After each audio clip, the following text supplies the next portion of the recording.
Paul Feig.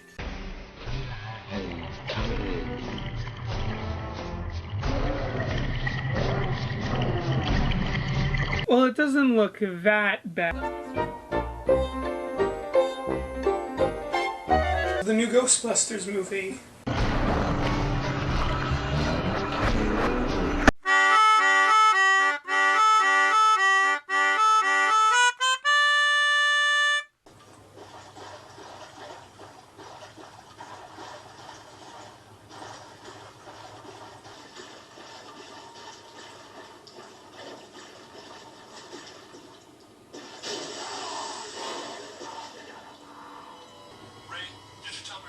Semi-dimensional rift entities.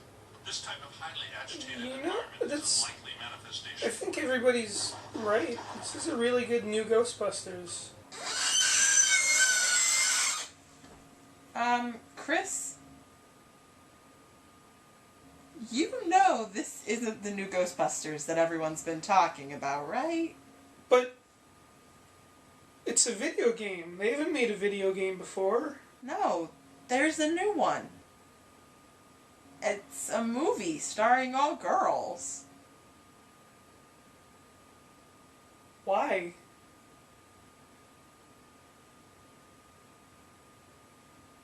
Why would they do that? Why would they do that? Why would they do that? Remember the first movie when two scientists wanted to solve ghost crimes and do great ghost things, but they couldn't, and then real ghosts arrived and they were heroes, and then the mayor was mad, but then they were still heroes? Basically, that's the same plot of what happened. A reboot. Does it make you feel good? How did they do this? Hello, my name is Erin Gilbert, Doctor of Particle Physics. The whole time we were watching this movie, it reminded me a lot of Pixels. A lot. But I liked Pixels more because it actually made me laugh. So you're saying this is the female Adam Sandler comedy movie of our age? I mean, that's what Paul Feig makes. Yeah. This movie isn't bad enough to gather all the hate it's been getting, but it's definitely not good enough to have the feminist support. This is something that I wanted to get into much later, but we can do it now. Okay. I was thinking about this very hard because this movie is getting like a lot of attention, hate. Okay. And for the life of me, I couldn't figure out why, because it's the same quality of like what comedy has been for the past 15 years. And I came to the conclusion that people grow out of movies. Somebody who grew up watching Ghostbusters in the 80s is like 30 or 40 years old now.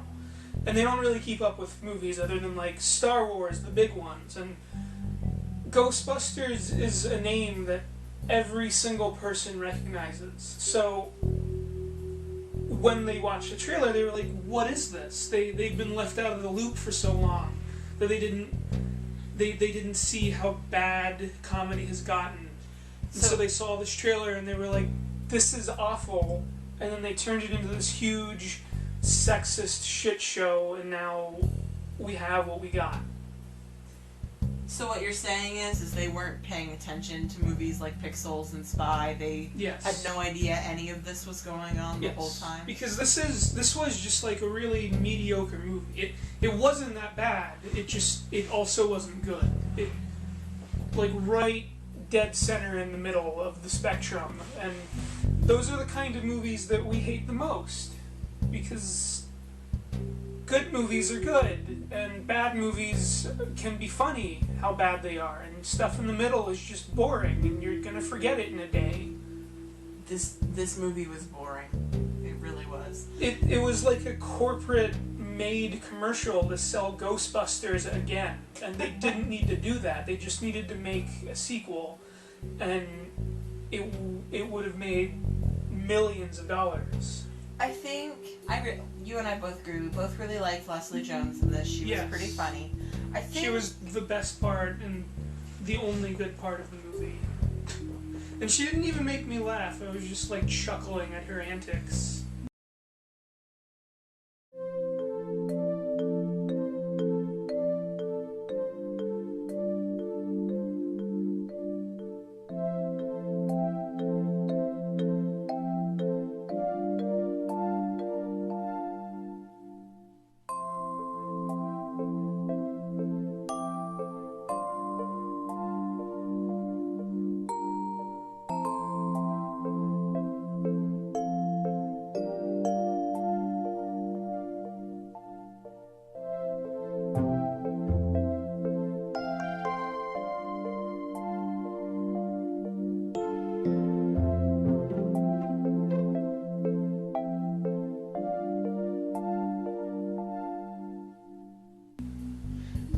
I think what really bothered me about this movie is how stupid the humor was. Like all the jokes with the Hemsworth guy.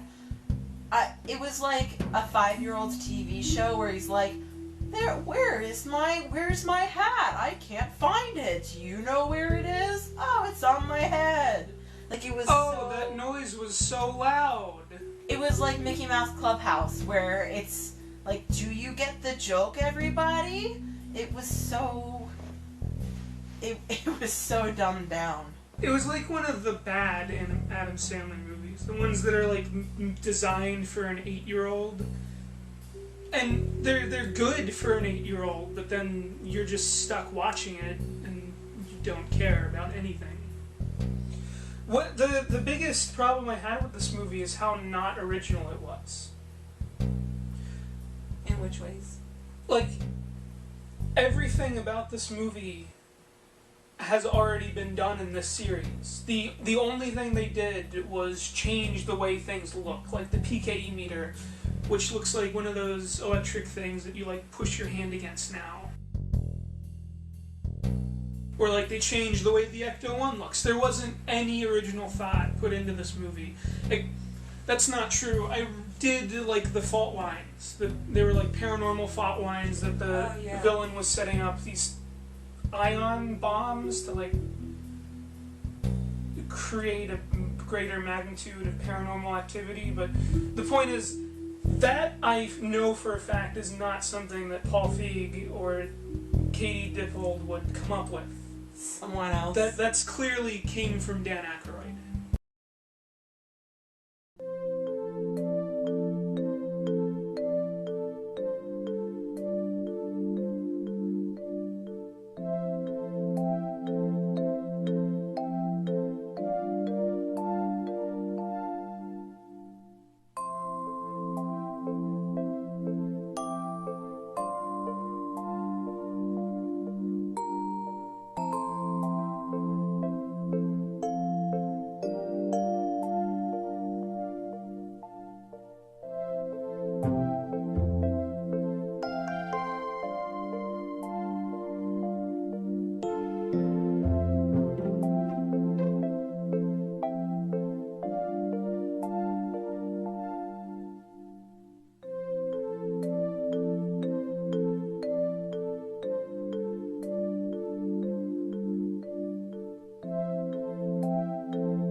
Because he actually cares about paranormal stuff, and I don't see the writer of The Heat coming up with a plot that has paranormal fault lines in our dimension. This is for you!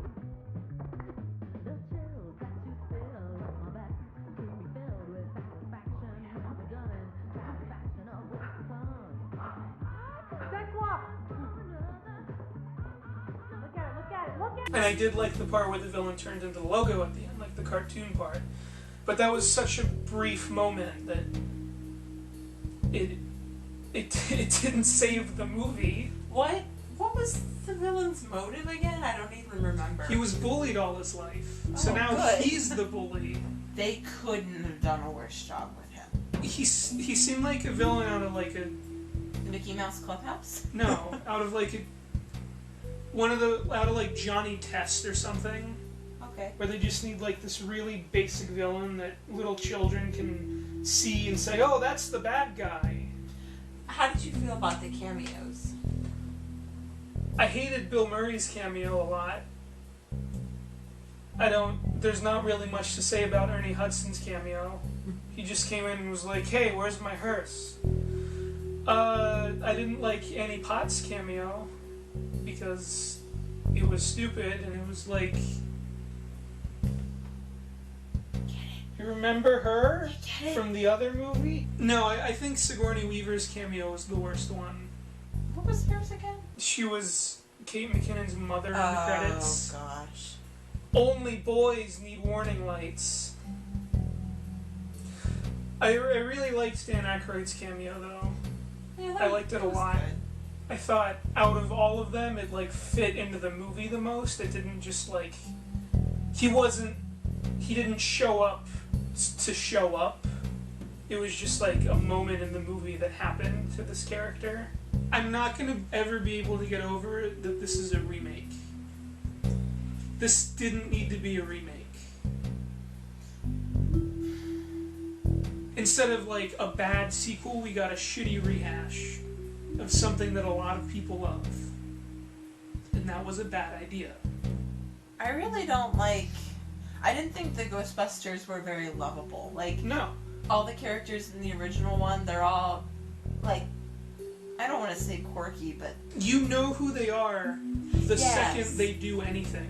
I feel like I know them, and, like they're your brother, and they're annoying and kind of horrible, but you still really care about them, and I couldn't stand these... The entire first two movies was based around these characters. And these characters are really good, and you care about them. But what about badass Kate McKinnon? She was rocking. And people who are saying that this is better than Ghostbusters 2 are wrong.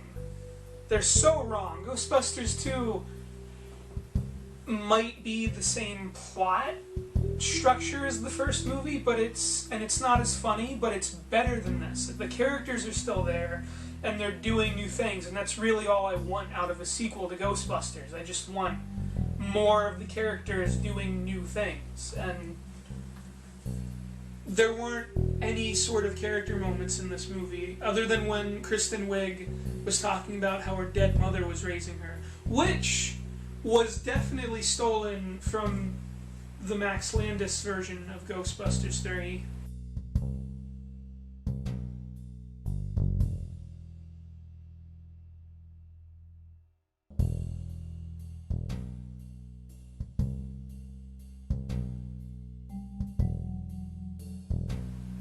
Do you think people would have perceived his version better? Or, like, do you think people would be mad no matter what because it's a reboot? No, I don't believe that. There are people who are like, oh, it doesn't matter what you did, someone was going to be upset. They said the same thing about Star Wars. It's not true. If you made, like, people weren't upset about Jurassic World. People weren't upset about Tron Legacy, about Tron 2. People are upset when you remake Point Break. Because there doesn't need to be a remake. There's no reason for that to happen. Just make a sequel. They've been talking about remaking Gremlins, and they don't need to do that. They just need to make a Gremlins 3 and have a new family find a new Mogwai. I would love to see, like, where Gremlins come from, or, like, see them interact in other places around the world other than just the same family. I feel like they could be anywhere, be doing anything, or... I feel like that could be cool. But, okay. I think about it needs to say. There's a huge problem with corporations where they're afraid to try new things because it costs money and they don't want to risk their money, and I get that, but when all of these movies have been bombing, you have to try something different. They have to stop remaking every single thing. They need to try something different, or they're gonna go on. This is such a cynical product, and I wish more people would see that. And I wish more people wouldn't be defending this, because nobody involved, other than Dan Aykroyd, cared about this movie. So here's another question then. If this hadn't been all my girls are in this movie, if this had just been a regular old reboot but just as bad, would the people who are huge fans of it still like it if it wasn't all girls and Kristen Wiig? I think people would have been more ready to admit it's bad. Because Star Wars hid it very well. Star Wars hid all of this stupid stuff, like it's a remake, the bad new characters. It hid it very well. This didn't do that. And yet people still praise it. It's just like this dumb action movie, like Gods of Egypt or something. Oh. Nobody knows what that is but us. I know, and it came out like 3 months ago. And that's what this movie is going to do. I think you're wrong. I think people are gonna continue, like women are gonna continue to talk about if people talk about this movie, it's gonna be like, this is what killed remakes. Because this is like a huge thing that's happening. I know people who don't care about movies at all are complaining about this, and they should be. This problem needs to stop. I really hope that this is the downfall of, let's just remake it. I feel like they should, instead of remaking movies, be showing their old classics in theaters. They could be doing that, definitely. Like if they... I wish they would be doing that. They wouldn't make as much, but they'd still sell a crap ton of tickets, and they wouldn't have to spend the money on making a movie. We saw Back to the Future, the trilogy. Remember how full that theater was? Oh yeah. If they had advertised that as like a serious, it's going to be in theaters for a few weeks thing, I think it would make as much money as a remake would. Probably as much as this Ghostbusters did. People would be taking their families and their kids and seeing it in theaters. Yes. Like when they re-released it 2 years ago? They re-released Ghostbusters seriously into theaters for like 3 weeks, and it made a bunch of money. Because it was already paid for. That's another thing I wanted to bring up. This movie should not have cost $150 million. But the ghosts look so good, it must No, have been the special so effects expensive. were terrible. This is like...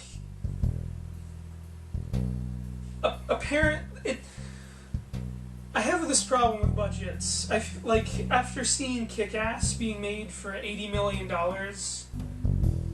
this shouldn't have been $150 million.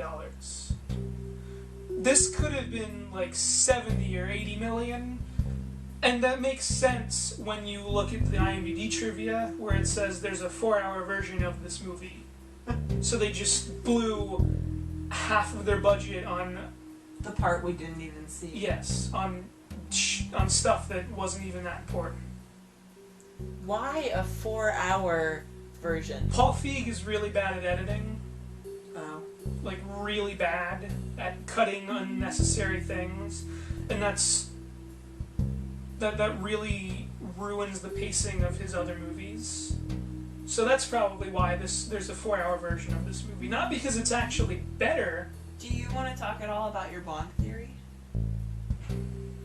I don't need to. I mean, basically, I just, like, this is a really good series for comedians, and I feel like it could be like the James Bond of comedy, where they just replace the characters every few movies, and instead they just remade it.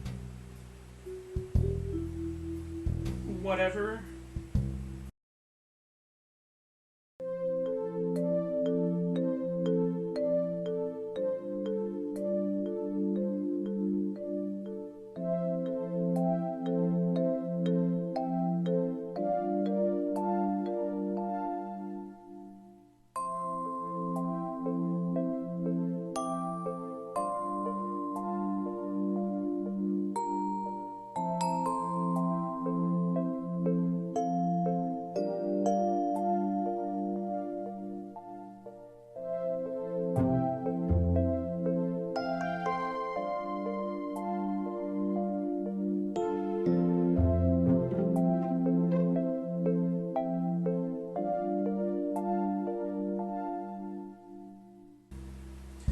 I really liked how in the end they were just like shooting ghosts and their limbs were falling off. All of the action in this movie was horrible, and the ending was... the ghosts weren't even getting hurt, like dying. They were just getting hurt or running away. And then... Did you like the part where there was a ghost Macy's Day Parade? And then there was a Marshmallow Man float, and it went on top of them, and they were like, oh, this is so wrong. Well, I'm sure they were all sitting there saying, well, how are we going to get Stay Puft in this movie? And that's the best they could come up with. Did you like the poop jokes?